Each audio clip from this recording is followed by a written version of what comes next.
红薯这样做可真好吃，要多软有多软，放3天都不会硬，做法还一点都不难。200克红薯蒸熟后倒入碗中，压成细腻的泥，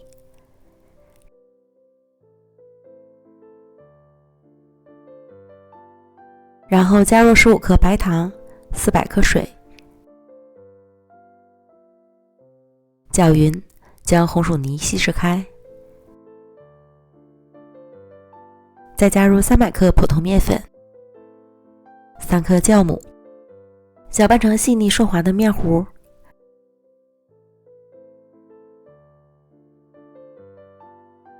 盖好保鲜膜，室温27度发酵1小时左右。发酵好的面糊内部充满了大气孔，搅拌排气。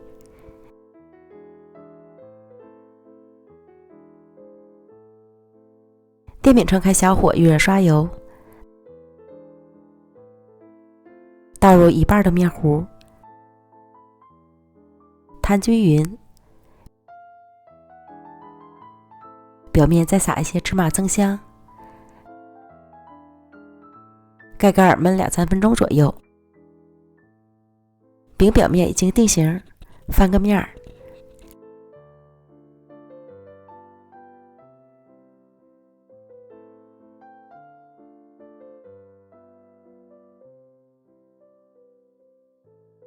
另一面烙至金黄，按压能快速回弹，就说明熟透了。出锅，等放凉之后切成小块就可以开吃了。表皮酥脆，内里软糯，这个饼我更喜欢放凉了吃，这样口感更加的筋道。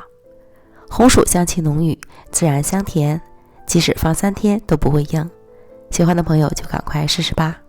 美食天天更新，咱们明天见，拜拜。